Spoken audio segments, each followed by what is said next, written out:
could be a dream, sweetheart. Life could be a dream. And I ding dong, plans would come true. And I ding dong, my whole life loving you. Life could be a dream, sweetheart. Hello, hello again. Shaboom, and hoping we meet again. At 150 tons, it is the largest and most powerful carnivore ever to live on the planet. They have a local reputation as man-eaters.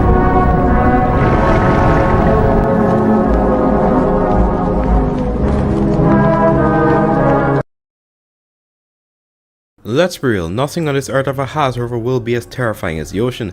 I'm sure if aliens existed, they still couldn't compare. Because you're trying to tell me this thing actually exists? This looks like something that would tear open a rocket in the dead silence of space. But in reality, it's Squidward exposed to mutagen. That's right, this thing is a squid. And believe it or not, it's harmless to humans, I think. But even if that's safe, the ocean has many things that could end the average life. Add a double debuff if you can't swim. But while most of our oceans still haven't been explored, the same kind of goes for the ones in the past. Yes, obviously we can't explore the past ocean, but I'm sure there are many things we still haven't found yet. And from the few species we did find, all I could say is that the seas of prehistory could act as purgatory for those terrified of deep water. Imagine Komodo dragons with rows of teeth like a shark that could lock you in place, all the way to unnatural abominations that possibly match the blue whale in terms of size, and would probably eat them if they met. In today's video I'm going to be listing what I think are the weirdest and most terrifying things housed in prehistoric waters. By the way, I know you probably wonder why I missed an upload from Saturday to Monday, and that was because of the owl video. It was the very first time I edited a gaming video on a PC, and the DaVinci Resolve takes some getting used to, but hey, practice makes perfect. I do want to branch out into other games, preferably horror, but for now the owl will have to do. But with today's channel news over, let's get into the video. I always wanted a monitor lizard as a pet. I did own a golden tegu, but that technically isn't a monitor even though they're closely related. But regardless, it wasn't the same. I remember seeing a video of a guy with a massive black-throated monitor when I was like 13, and ever since I was hooked. But now that I'm an adult, barely, I realized two things. Number one is that you need a lot of space and money to keep one comfortably if it's a larger species, and two, not all of them are so docile, and even then the occasional lash out could happen if you don't know what the hell you're doing. But still, the idea of one that's smaller than a Komodo and can swim like a crocodile is kinda cool. But like most things in nature, the bigger it gets, the more terrifying it becomes too. Enter the Mosasaur family, a group of marine reptiles, not water dinosaurs. Don't any of you type that. If you do, I will find you and I will remove your car catalytic converter. A group of marine reptiles that originated from early lizards that were closely related to monitors, and due to stiff competition online, eventually as they spend more time in the water, they evolved into many different shapes and sizes. Some as small as 6 foot, all the way to some approaching 60. The two most popular ones in this group are the Pliosaurs and the face of the family, Mosasaur Hoffmanni, damn, you know what, it's whatever. Hoffmanni, I'll say that. The battle of who's bigger seems to change every year too. Sometimes most articles support Pliosaurus being bigger, then another study will come out saying the Mosasaurus is heavier. As of right now, the Pliosaurus just takes the edge in terms of weight and length. Not too sure though. Regardless, both can reach more than 45 feet long and over 8 tons. Unlike most members of their family, they have an extra pair of teeth inside their mouth. Something like a moray eel, except it doesn't lunge forward like a xenomorph. Man, I love morays. Basically, whatever this thing bites, it cannot escape unless the mosasaur allows it to. Imagine being held down by one person and you're barely escaping. Then an extra pair of arms comes in and holds you in place. Yeah, it's like that. The largest species were the undisputed apexes of their time. They ate sharks, Pliosaurs, giant hellfish like Cephalopods, and even other mosasaurs. A lot of fossils do have deep bite marks on them which could only be caused by another mosasaur. The main ones seem to be the Pliosaurs, and it seems like they shared smoke with the other species as well, since some evidence suggests that the Pliosaurus attempted to kill or actually seriously damage a small Hoffmanni specimen. But one underrated species that's my favorite and more terrifying in my opinion is Prognathodon. It's like the pitbull of the family. The largest saturator was more than 10 meters and over 6 tons. It seems a bit small compared to the big hitters, but that's because the estimates for the larger sizes are extremely iffy. But if it was to be the same length as the Pliosaurus, it would be an extra 2 to 3 tons. It's extremely robust and has more of a broad head, which makes sense considering it occasionally snacked on ammonites.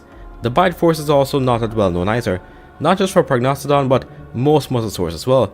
From whatever information I could find, their bite force could be anywhere between 24 and 26,000 newtons, which isn't bad for a 6-ton animal. It's powerful to break anything its size, that's for sure. So imagine the extra row of nightmare jaws combined with this amount of power. I feel bad for whatever it ate. Imagine the invertebrates. But speaking of, there were certain ammonites that were so big that they'd make me jump into the fins of the mosasaur and be in the same body of water with them. Squid are honestly extremely underrated when it comes to just how dangerous they are. I don't mean the giant or colossal squids either. I mean how bad do you have to be for an entire continent to call you the Red Devil. These 100-pound mollusks avenge their brethren who've become calamari by trying to eat us instead, as many divers have encounters where the squid will hunt in packs to try and overwhelm and injure the divers. But for most of these cases, the people swimming managed to escape, allegedly. But there were some massive relatives of these mollusks that would drag you and the boat underwater if they wanted to. Cephalopods truly can be either the most cute or straight up nightmare fuel inducing animals out there. They were one of the oldest animals, although there were many during the Cambrian period, which was more than 500 million years ago. The true giants did not emerge until the Ordovician. Things such as the Ichthyosaurs in the Endosaurid family grew to more than 20 feet in length and weighed as much as a lion, accompanied by a thick shell to basically protect itself from itself, since the only things that could eat it was another Endosaurus. While there certainly were species without a common shell theme, it was all the bulls in the old time, especially during the Jurassic. The most popular group that flourished during this time period was called the Ammonidae, which includes the well-known ammonites. You know, the things with the shells that have more curls than your dad's belt when he realized you hid your report card for 2 weeks. Most were efficient little hunters or just filter fed, without surpassing, the 40-pound mark, around there. However, the largest member in this family would not just be the largest mollusk, but possibly the heaviest invertebrate to ever exist. Meet Parapapusius separendensis. I know I butchered that and it sounded so wrong, so it's gonna be at the top of the screen. This giant cephalopod was found in Germany and had a shell measuring more than 11 feet and weighed over 1.5 tons. This makes it even heavier than the giant squid of today. Granted that most of the weight came from the shell, but still, it's massive. If you struggle to fight off a 100-pound Humboldt squid, what are you gonna do against something that's 30 times the size? While there are some articles saying they could have just been filter feeders, there are also those showing this animal could be an active hunter like most of its modern giant brethren.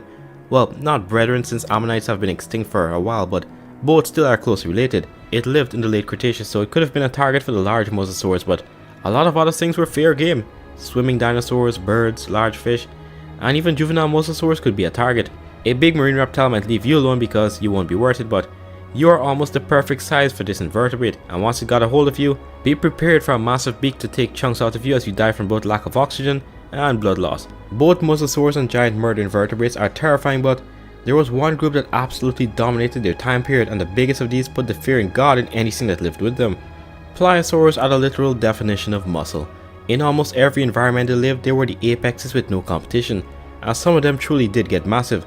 They dominated the middle to late Jurassic period, and also a 150-ton Pleurodon would be nice. It was a nice dream walking with dinosaurs let us have, even though Pleurodon is now only 30 feet and around 6 tons with the largest estimates. That's right, Great White fans, suck it! My boy got a size upgrade and isn't 2 tons anymore.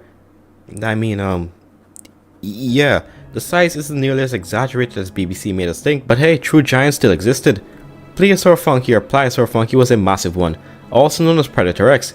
This animal's more conservative weight is around 30 meters and 12 to 13 tons. Those conservatives are bigger than some of the largest estimates for mosasaurs. If you're wondering why the animal weighs like 4 tons heavier than the mosasaur of a similar length, it's because of the shape. Most of the mosasaur's power comes from its tail, so it had more of a serpentine body to be more streamlined, while members in the Pliosauridae had very powerful fins to propel their extreme bulk. The best way I could put this is comparing a snake to a crocodile. Like a croc that's 15 feet would be double that of a 15-foot Burmese python. There's probably a better comparison out there. The leatherback sea turtle has a weight of 1 ton while being around 6 feet long, while a saltwater croc would need to be at least 15 to 16 feet to approach that weight. There's probably a better way to compare it, and if there is, please let me know in the comments, but you get my point.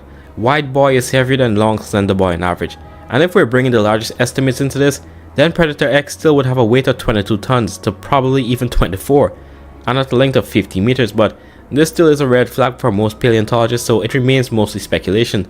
There were others such as the Sakicosaurus vitae, okay I butchered that too, anyway, which was around 10 to 12 meters and could have weighed anywhere between 13 and 18 tons based on where you look. But that's not the crazy part. The thing is that the main specimen used to calculate some of these weights is thought to have been a subadult, so chances are that it's even bigger, and while Pliosaurs have a crushing bite, this one seemed to double down even more since its skull is more compact than others in its family, and it had more blunt teeth.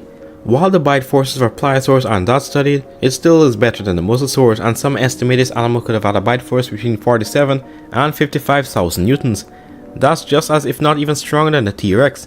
So whatever Plesiosaurs or other marine reptiles it hunted got the hydraulic press treatment.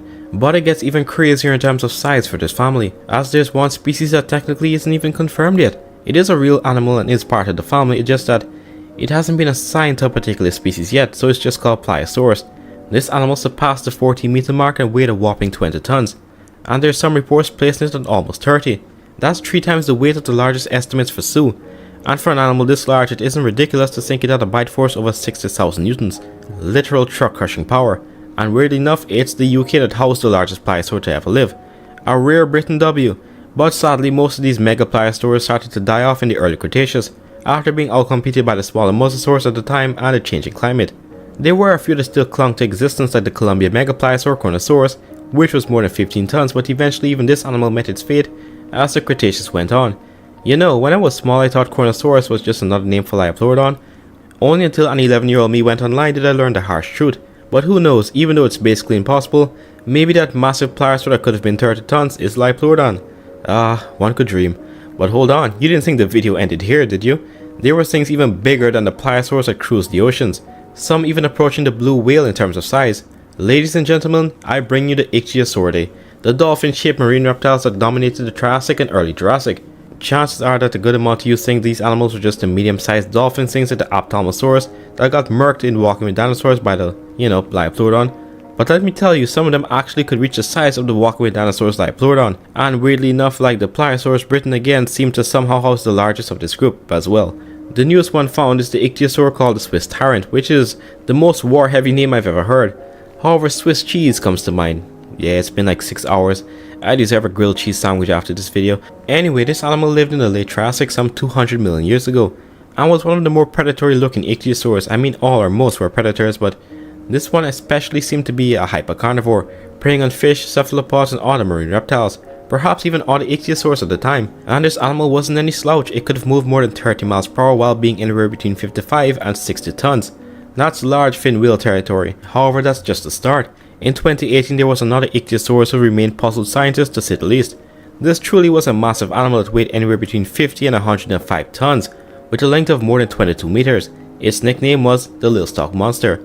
The little doesn't do it justice, but when you're the size of 10 big orcas it doesn't matter what you're called. But its scientific name is Ichthyotitan severanzensis, which sounds better to me. While it did have very wide jaws, it was not a filter feeder. Instead, this wide gape could have allowed it to swallow large shoals of fish. But this isn't to say that it couldn't have hunted larger animals as well, like the other Shastasaurids.